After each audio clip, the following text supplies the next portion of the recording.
Quero te convidar, meu amado, que tu abra a tua Bíblia no livro de Ageu. Ageu, no capítulo 2.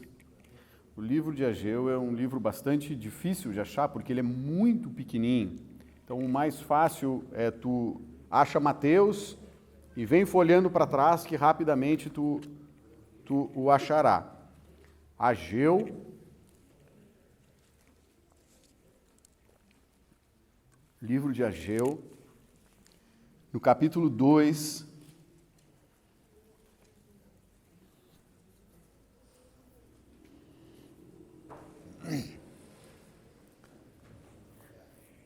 livro de Ageu, no capítulo 2, eu quero ler contigo alguns versículos a partir do versículo 1, a partir do primeiro versículo do capítulo 2.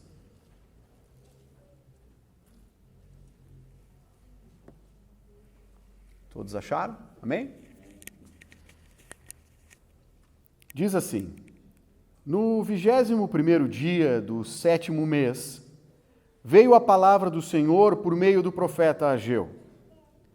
Pergunte o seguinte ao governador de Judá, Zorobabel, filho de Saltiel, ao sumo sacerdote Josué, filho de Jeozadaque, e ao restante do povo: quem de vocês viu o templo em seu primeiro esplendor? Comparado a ele, não é nada o que vocês veem agora? Coragem, Zorobabel, declara o Senhor. Coragem, sumo sacerdote Josué, filho de Jeozadaque. Coragem, ao trabalho, ó povo da terra, declara o Senhor. Porque eu estou com vocês, declara o Senhor dos Exércitos. Esta é a aliança que fiz com vocês, quando vocês saíram do Egito. Meu espírito está entre vocês. Não tenham medo. Amém. Até aqui, meus amados. Vamos orar? Pai querido e amado, nós te agradecemos, Pai. Te agradecemos pela oportunidade de estarmos aqui na tua casa reunidos para louvarmos o teu nome, ouvirmos da tua palavra, sermos ministrados pelo teu Santo Espírito. Te agradecemos, Pai, pelo privilégio de participarmos dessa celebração hoje com o pequeno Theo. Abençoa ele, Pai, abençoa a sua família, os seus familiares. E nós te pedimos, Pai, que nessa noite tu nos conduza, tu abra os nossos ouvidos espirituais para que nós possamos ouvir a tua palavra, Pai. Não permita que eu diga uma palavra sequer, que seja o teu Santo Espírito falando e que eu seja apenas uma caixa de som com pernas, Pai. Muito obrigado, Pai, por tudo, e te pedimos, ministra aos nossos corações nessa noite. Em teu santo e maravilhoso nome te pedimos. Amém. Amém. Bom, amados, eu quero compartilhar contigo algo sobre essa historinha que a gente leu agora aqui do profeta Ageu. Sempre é bom a gente dar uma contextualizada, até porque eu sempre digo que ninguém tem obrigação de saber, às vezes, as histórias diretamente do que a gente pega de 2, 3 versículos. Mas o povo de Israel, meus amados, eles estavam escravizados pelo reino da Babilônia. E aí, eu não sei quem assistiu Dark no Netflix, numa jogada absolutamente dark, um rei chamado Ciro, ele acha uma carta que tinha sido escrita quase 100 anos antes, dizendo que nesse ano agora que ele estava, a escravidão do povo que ele escravizava tinha que acabar. Então, ninguém sabe se a carta foi escrita porque ele ia liberar ou se ele liberou porque a carta chegou, não sabemos mais. Mas o que acontece é que, de uma forma miraculosa, esse rei chamado Ciro, ele encontra esse documento, ele manda fazer uma faxina no palácio, e ele acha essa carta, que na verdade era uma pedra, né? Mas ele acha esse documento, e aí então ele decide libertar o povo. E é tão fantástico, é uma coisa tão maravilhosa, que não só ele liberta, como ele, inclusive, ele dá dinheiro para esse povo ir embora e construir de novo a cidade de Jerusalém, que tinha sido completamente destruída pelo rei da Babilônia, que agora já tinha morrido, não era mais ele, já tinha sido dominado por um outro reino. Então esse povo todo que tinha sido escravizado, estava escravo há 70 anos, agora então eles vão embora. e eles voltam para a sua terra natal, com uma missão bem específica. Eles precisam ir lá e reconstruir a vida toda. Então eles precisam reconstruir as suas casas, eles precisam reconstruir os muros da cidade que estão quebrados, e eles precisam reconstruir as suas próprias casas também, porque ninguém tinha casa mais lá. Todo mundo morava num outro lugar. E aí então eles vão para a terra de Jerusalém, eles voltam para a terra onde eles estavam para eles construírem, e aí então eles vão começar a construção do templo. Porque isso tinha um significado muito importante, que o templo representava o relacionamento deles com Deus. Não tem templo, não tem relacionamento, então precisava começar por isso aqui. E aí então quando eles vêm, eles começam a construção, e aí de forma muito rápida, algumas semanas de trabalho, eles começam a se desmotivar. Eles começam a ficar desanimados, e aí eles param a construção do templo. E aí eu queria que tu ouvisse os motivos de eles ficarem desanimados, e aí tu pode fazer um paralelo com uma série de épocas da humanidade, inclusive o ano que a gente está vivendo. É muito interessante que eles vêm e eles começam essa construção e eles estão animados, eles estão motivados, porque aquilo ali é a vontade de Deus, aquilo ali é o relacionamento de Deus com eles. Só que daí o que acontece é que eles começam a enfrentar um problema. Por quê? Porque eles agora têm uma lei de um outro rei já, porque agora já tem um outro rei na jogada, um cara chamado Artaxerxes. Esse rei começa a botar regras e leis que começam a limitar a capacidade deles de construir o templo. Então agora, repara que para fazer o que eles querem, para fazer o que eles, para cuidar do relacionamento deles com Deus, agora existem leis que limitam. Existem leis que cerceiam essa possibilidade. Então eles estão lá e aí agora já tem essas leis que já começam a ficar um pouquinho mais difícil. Para piorar um pouco a situação, tem um monte de gente do povo, uma galera ali, que eles acabam dizendo, não, agora não é hora de fazer isso, cara. Agora não é hora de construir o templo. Agora é hora de a gente cuidar das nossas vidas. Agora é hora de a gente construir nossas casas. Por quê? Porque a gente não tem casa. Então agora não é hora de a gente cuidar do templo, não é hora de a gente fazer isso. Agora é hora de a gente cuidar do nosso trabalho, porque afinal de contas nós saímos da outra cidade, lá a gente tinha trabalho, aqui nós não temos. Então agora nós temos que cuidar das nossas famílias primeiro. Depois a gente constrói o templo. Então repara que eles têm um problema de lei, eles já têm um problema de uma galera que já não está mais com a mesma opinião que eles. Não, a opinião deles é que agora não é hora de fazer isso, agora é hora de cuidar de outros assuntos. E aí, para piorar um pouquinho mais ainda, acontece um outro problema, porque o templo que existia antes, porque o templo foi destruído pelo rei da Babilônia. Quando eles invadem, eles destruíam tudo. O templo que o rei da Babilônia destrói, o rei Nabucodonosor destrói, era o templo de Salomão. E o templo de Salomão era uma coisa inacreditavelmente grande, linda, e rica e maravilhosa. A gente não tem noção, por mais maravilhosas que sejam as construções que nós temos hoje em dia, a Bíblia nos conta que Salomão, quando ele foi construir o templo, ele contratou 80 mil caras que cortavam pedra. Ele contratou 70 mil marceneiros para fazer a construção do templo. Então era um negócio gigantesco. Era um negócio maravilhoso, com muito ouro. Eu ouvi uma vez os caras falando, um cálculo atualizado, o custo do templo daquela época chegou a 4 bilhões de dólares, a dinheiro de hoje. Então era uma construção inacreditável. E aí então o que aconteceu? Aquele templo inacreditável e maravilhoso foi destruído. E aí agora eles estão construindo um novo templo. E o problema é que esse novo templo que eles estão construindo é bem menor. É bem mais simples e bem mais humilde. Então, além de ter o problema da lei, que o rei Artaxerxes, esse outro rei, coloca limitações legais para eles trabalharem, além da oposição, porque levanta uma galera dizendo que não, olha, não é hora de fazer isso agora é hora de cuidar das nossas vidas. Agora eles têm um terceiro problema, porque tem um pessoal mais velho que conheceu o templo anterior. Tem um pessoal mais idoso que eles viram o templo de antes, e aí eles olharam para a construção que eles estavam começando, e eles, velho, isso aqui é muito pequeno, cara. Isso aqui é uma vergonha perto do que a gente tinha. E aí eles começam a chorar. A Bíblia diz que eles choram em alta voz, eles se desmotivam e eles começam a desmotivar o povo, porque, sabe, antes era muito mais legal, agora é ruim, agora não tem mais graça. Antes é que tinha graça, agora não tem mais graça. E aí eles desmotivam o povo, e aí o que acontece é que a Bíblia nos diz que eles param a construção do templo. E aí então eles passam os próximos 10 anos sem mover uma palha para cuidar do templo.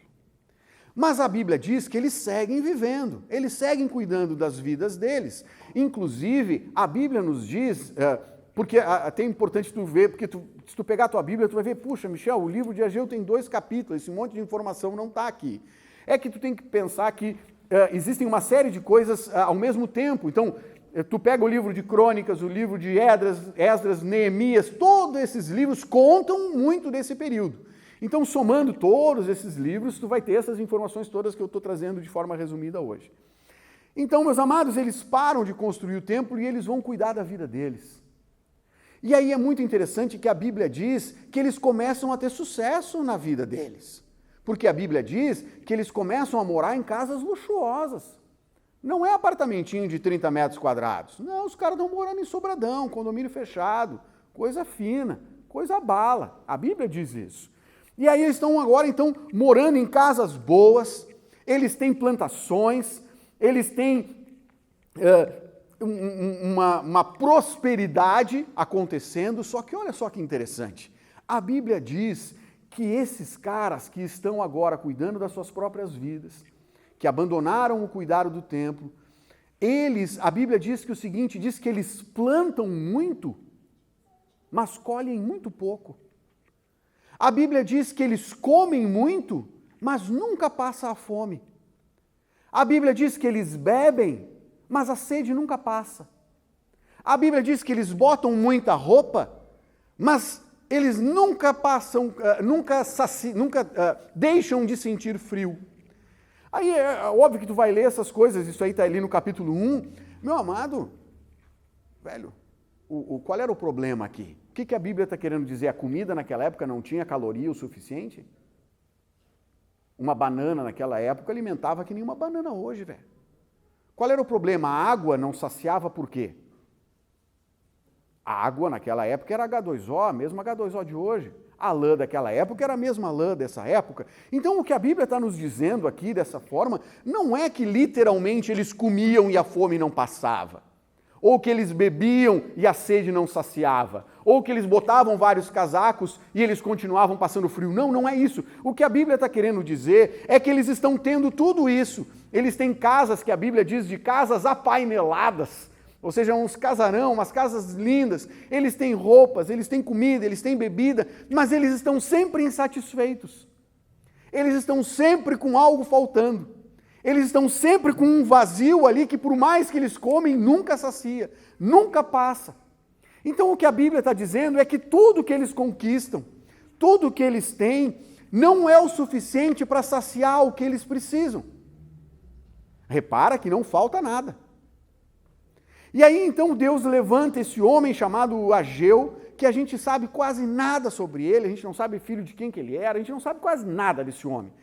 E até é uma brincadeira agora, acho que só o pastor Gustavo vai entender. Mas Ageu é praticamente o sonho do pastor, né? Porque ele tem uma missão de 6 meses, né? Que depois acabou. Não é a vida toda, né? Porque o ministério de Ageu, ele leva só 6 meses só. Só. Começa em agosto e termina em dezembro. E aí, a gente sabe isso porque Ageu dá todas as datas certinhas. Bom, então, Deus levanta Ageu, e aí Ageu vem e confronta, ele começa a chamar, ele chama os líderes, ele chama o governador, ele chama o sumo sacerdote, que seria a figura do pastor e do líder espiritual, e ele chama esses caras, e aí ele diz, olha-te, vocês largaram o meu templo, ninguém construiu nada, agora vocês estão vivendo em casas luxuosas, em casas confortáveis, mas eu não tenho casa no meio de vocês. Eu não habito entre vocês, porque é importante a gente lembrar que naquela época, antiga aliança, o relacionamento do homem com Deus era dentro do templo, era no templo. Não tem templo, não tem Deus lá. Então Deus chega para eles e diz: olha, vocês têm uma vida boa, vocês têm tudo que vocês sempre quiseram, mas vocês continuam sentindo um vazio porque eu não estou aí. Eu não estou no meio de vocês, eu não faço parte da vida de vocês. E aí então Ageu vem e traz essa informação para eles: olha, Deus deveria ser prioridade na vida de vocês em qualquer momento, indiferente das circunstâncias. Não faz diferença se tem lei dificultando, não faz diferença se tem gente dizendo que não é hora, não faz diferença se o que vocês têm agora é diferente do que tinha antes e o que tinha antes era mais legal. Não faz diferença. Vocês têm que me ter como prioridade sempre, porque se vocês não me tiverem como prioridade, vocês sempre estarão vazios. Então Ageu confronta o povo, e aí é fantástico, porque daí esse homem, que a gente não sabe muita coisa, ele tem um sucesso tremendo, porque ele confronta esse povo, e aí o povo se levanta, velho, e vem todo mundo, e os caras constroem o templo de novo. E olha só que interessante, Deus ele vai animar, porque claro, imagina, tá todo mundo desanimado, velho. Tem lei que não deixa, e se deixa, deixa pouco. Tem gente dizendo que não é para fazer. Não, agora não é hora de fazer isso. Qualquer semelhança não é mera coincidência. Para piorar a situação, o que eles tinham antes era muito mais legal do que tem agora. Então os caras estão tudo desmotivados. E aí olha só que fantástico isso, velho. Isso aqui é lindo, lindo, lindo, lindo. Deus ele chama primeiro os responsáveis. Então Deus chama o governador e o sumo sacerdote. E aí ele diz essa frase que a gente leu ali, que daí ele diz: coragem, Zorobabel, coragem, Josué, ânimo. E aí olha que interessante, ele diz o quê? Coragem, ânimo, que tudo vai dar certo. É isso que ele diz? Não. Ele diz coragem, ânimo, porque eu estou com vocês. Então Jesus já começa dizendo: não faz diferença resultado. Faz diferença que eu estou contigo, e o grande resultado que tu precisa é eu contigo, seguindo a minha vontade. Então ele começa animando os líderes, dizendo: olha aqui, cara, não te preocupa com o resultado, te preocupa que eu estou contigo. Essa é a grande preocupação que tu precisa ter. Então ele começa por aí, e aí depois ele vai para o povo, e aí então Deus anima o povo dizendo: olha aqui, povo, esse templo que vocês estão construindo, a Bíblia fala isso, Deus diz isso. Esse templo que vocês estão construindo, que agora vocês estão achando que é ruim, vocês não estão entendendo a situação. Vocês estão tendo uma visão muito limitada, porque o templo que vocês estão construindo terá uma glória muito maior do que o templo que vocês estão achando que era o máximo. E olha só que interessante, meu amado. Templo de Salomão, velho, loucurada, 4 bilhões, aquela loucura toda. Agora os caras estão construindo um templo com madeira, velho, não tem nem pedra. Os caras sobem o morro para cortar madeira para voltar para construir esse templo aqui. Como é que esse templo vai ser vai ter uma glória maior do que aquele outro templo? Como que isso vai ser possível? Bom, para Deus tudo é possível, meu amado. Só que o que Deus orienta esse povo é que eles não estão vendo. Por quê? Porque eles têm um olharzinho humano limitadaço. A gente só vê o hoje. A pau e corda a gente vê o amanhã. Deus tem uma visão ampla. Esse templo que eles estão construindo agora, que eles não estão entendendo, que eles estão achando que é pequenininho, pois é, meu amado, esse templo lá na frente depois vai ser reformado por um homem chamado Herodes. 46 anos de reforma. O templo fica maravilhoso. E quem é que é apresentado? Glória a Deus por uma apresentação nesse dia. Quem é que é apresentado naquele templo? Jesus Cristo, o Messias. O templo que eles começaram a construir, que eles achavam que era pequeno, que era ruim, que era desanimante, esse templo recebeu o Senhor dos Senhores, cara, o Rei dos Reis, velho. Foi apresentado lá nesse templo. Então, meu amado, Deus orienta o povo: olha aqui, cara, parem de murmurar, parem de reclamar, parem de se desmotivar, se motivem, porque vocês não estão entendendo as coisas. Vocês não precisam entender, vocês precisam fazer o que eu mandei. E o que eu mandei? Cuida primeiro do meu relacionamento contigo. O resto vem depois. Então, meus amados, esses homens, eles se levantam e eles constroem o templo. E aí a Bíblia depois segue, infelizmente, aquele ciclo de apostasia, mas eles levantam e esse templo depois realmente tem uma glória muito, muito, muito maior do que o templo de Salomão. Jesus foi apresentado nesse templo. Então, meu amado, eu fico olhando para essa história e eu fico vendo as semelhanças com os nossos dias, velho. É inquestionável isso, né? Leis que controlam, dificultam. Não é por maldade, mas são leis, não são? É o mesmo sistema. Existem leis que dificultam. Ponto final. Se lá era maldade e aqui não é, não faz diferença. É a mesma característica. A mesma coisa do problema das opiniões diferentes. Não, agora não é hora de fazer reunião, velho. Agora não é hora de se aglomerar. Agora é hora de a gente cuidar, porque nós vamos perder o emprego, velho. Comissionado. Eu preciso vender. Agora é tempo de eu cuidar da minha família. Agora não é tempo de eu cuidar do meu relacionamento com Deus. Agora eu tenho mais coisas para fazer. Por quê? Porque o mundo está desmoronando. E aí, para piorar, vêm as pessoas e dizem, não, mas é que, Michel, antes o culto com 400 pessoas dentro, o louvor era uma loucura, tremia as paredes. Agora o louvor com meia dúzia não tem mais graça. Não é igual. Antes era muito mais legal, agora não é. Quer pegar isso? Então, meu amado, eu olho para cá e eu vejo as mesmas coisas. E aí eu me olho no espelho e eu me vejo que nem Zorobabel e Josué, desmotivando, cara. Fácil, fácil, fácil. E aí eu olho para o meu povo e eu vejo o meu povo desmotivando. Por quê? Porque era melhor antes, velho. Tá difícil. E aí o que eu escuto, meu amado, quando eu sento no meu cantinho, boto o meu tapetinho, minha toalhinha no chão para orar, o que eu escuto? Eu escuto Jesus gritando, coragem, Michel! Coragem, Gustavo! Coragem, Bruno! Coragem! Vamos! Eu sou com vocês! Coragem, ó povo da terra, como ele diz. O templo que vocês estão construindo terá uma glória muito maior do que o templo que vocês usavam antes. Por isso, meu amado, repara que Deus, em momento algum, ele despreza as necessidades dos seres humanos. Tanto é que ele mesmo diz, olha, vocês plantam e colhem pouco, vocês comem, mas continuam com fome. Vocês bebem, continuam com sede. Vocês botam um monte de roupa, mas continuam com frio. Então, Deus ele não está desprezando isso. O que ele está dizendo, velho, é que, tu pode ter casa apainelada, que nem ele diz, tu pode ter casa de luxo. Tu vai viver vazio se tu não tiver com um relacionamento com Deus em dia. Isso é a tua prioridade na tua vida. Não faz diferença o quão difícil esteja sendo. Se nós não construirmos o nosso templo, se nós não tivermos o templo fincado, cravado no meio da cidade, nós vamos plantar e vamos colher pouco. Vamos comer muito e nunca vamos saciar. Vamos beber e vamos viver com sede. Vamos se encher de roupa, mas nunca será quente o suficiente.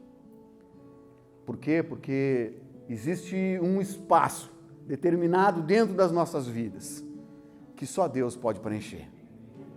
Só Deus.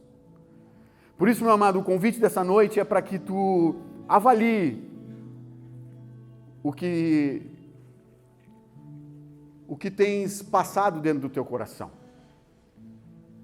Eu tenho tentado avaliar todos os dias o que tem passado dentro do meu coração.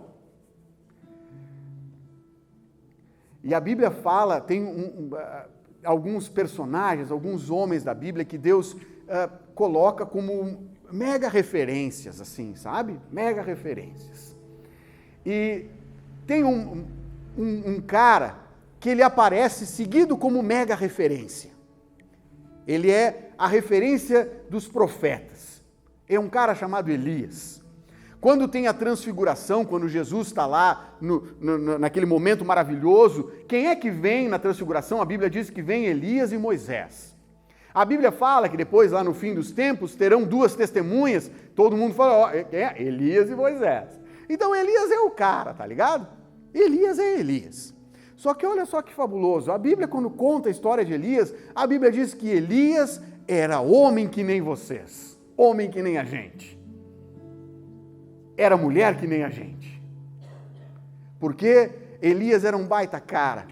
Elias foi um homem que matou 800, que a gente sempre se lembra de 400 profetas, mas eram 800 profetas que tinha, porque tinha os profetas de um outro Deus. Ele sozinho mata os 800, faz fogo descer do céu, ele manda não chover, não chove, ele diz que vai chover, chove, ele corre mais rápido que cavalo, tem na Bíblia lá, ele corre na frente dos cavalos do rei, os cavalos do rei não conseguem alcançar ele, é um velho cara. Esse homem que fez tudo isso, a Bíblia diz que chega um momento a que acontece algo que ele não esperava. E aí o que acontece é que ele se desmotiva. Ele se desmotiva. Ele baixa e aí ele diz, Deus, eu não aguento mais. Parece que não dá fruto o que eu estou fazendo. Ele se desmotiva. Meu amado, Deus conta todas essas histórias na Bíblia pra gente, porque, velho, ele sabia que em momentos de dificuldade a gente ia desmotivar. Claro. Que nem o povo. Que nem o povo. Mas Deus hoje está gritando, coragem, Roger. Coragem, Jennifer. Coragem, Gabi. Coragem, Felipe. Eu sou com vocês. Não se preocupem com o resultado é meu. Sabe que esses dias eu pensava, um dos grandes erros que eu e tu, como discípulos de Jesus, tem é que nós nos preocupamos com a eficácia. Tu sabe a diferença de eficiência para eficácia, né? Eficiência é quando tu faz tudo certinho. Eficácia é quando as coisas dão certo. No reino de Deus, eficácia é problema dele. A eficiência é conosco. A gente precisa fazer o que ele falou. Se vai dar certo, deixa que ele resolve. Deixa que ele resolve. Então, meu amado, eu te convido que tu fique de pé. Não fica nada, porque essa música todo mundo sabe pouco. Nós vamos cantar a música que o Wellington cantou agora. Se tu não souber, só escuta ele cantando. Se tu quiser cantar junto, a letra vai estar projetada ali. Porque isso aqui, cara, deveria ser um mantra nas nossas vidas. Nada mais. Nada mais. Deus é a grande prioridade. Nós precisamos construir o templo de Deus nos nossos corações, para que nós possamos se saciar dele. E todas as coisas nos serão acrescentadas.